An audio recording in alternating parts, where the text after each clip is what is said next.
puis, essayer de résumer ce sac de nœuds administratif-politique, juridico-administrativo-politique dans lequel on est, où on en est actuellement sur cette possibilité pour un certain nombre de communes et de conseils de territoire de sortir de cette gestion par Veolia. Jean-Claude Olivac, directeur de la coordination eau Île-de-France. Eh bien, merci. Bonsoir à toutes et à tous. Je vais essayer de répondre aux questions posées. Sur la première, sur les enjeux. Regardons bien la situation en Île-de-France.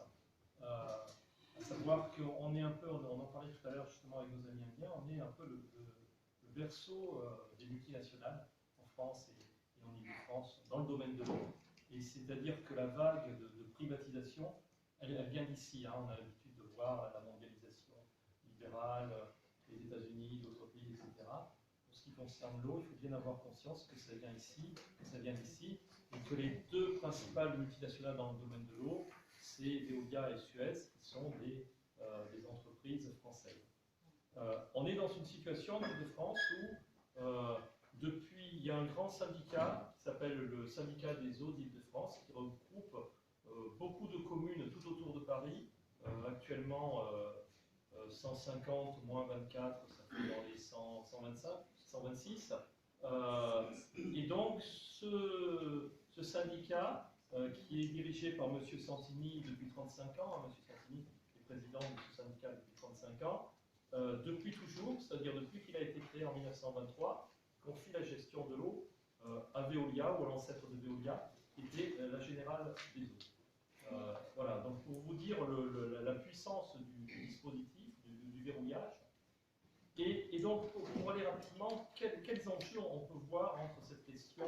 Et alors, oui, autre élément très important quand même en Île-de-France, c'est que Paris, la capitale, a aussi, à un moment donné, la gestion de l'eau a aussi été privatisée en 1985, quand M. Chirac était maire de Paris, confiée pour moitié à Veolia, pour moitié à Suez, et que cette parenthèse s'est refermée il y a 10 ans, en 2009, et que donc depuis 2009, on vient de fêter, là, il y a 10 jours, les 10 ans d'eau de Paris, et donc on a une expérience de retour à la gestion publique, une expérience qui marche très bien, dont les résultats sont très positifs à plein d'égards, et qui constitue du coup un point d'appui très fort pour notre bataille en Île-de-France.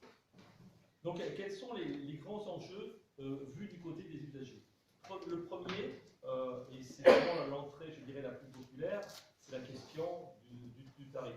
C'est évident qu'il y a un gros écart de tarification qui sont souvent très injustes, comme celui qu'il y a aussi.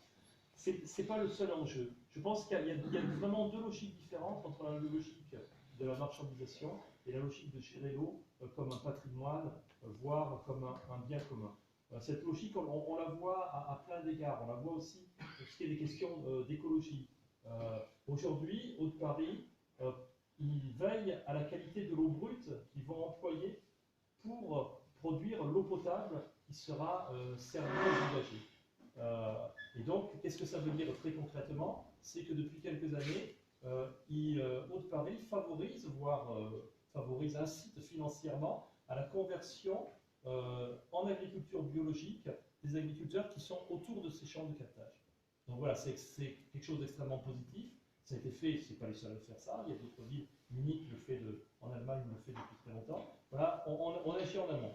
La logique du CEDIF, enfin, et de Veolia à travers le CEDIF, elle est complètement différente. Elle est d'utiliser des eaux qui sont très polluées, des eaux de surface, l'eau de la Seine, l'eau de la Marne, l'eau de l'Oise, et d'avoir des traitements de plus en plus sophistiqués de cette eau, et du coup de plus en plus coûteux. Voilà, donc là on voit aussi, donc ça c'est un second enjeu. Il y a un autre enjeu qui est la question aussi de la démocratie, de la place des usagers. Voilà, c'est quand même 15 hommes, pardon. C'est quand même très choquant aujourd'hui. Voilà, on est plus que loin de la parité. Il n'y a pas une seule femme à la direction du CEDIF. C'est quelque chose qui est quand même révélateur aussi de quelque chose. Et donc voilà, il y a vraiment tout un enjeu de maîtrise, de contrôle par les élus, de maîtrise par les usagers, même de place des usagers dans le service public qui est posé. Avec le genre d'organismes comme le CEDIF, mais c'est la question se pose aussi pour l'assainissement avec le SIA, pour les déchets avec le CIPTOM, on a des très très gros organismes à très très grande échelle, donc qui rayonnent. Bon, le CEDIF c'était presque 5 millions d'habitants, le SIAP c'est 13 millions d'habitants, et en fait c'est des gens sur ce qui se passe sur Reste Ensemble.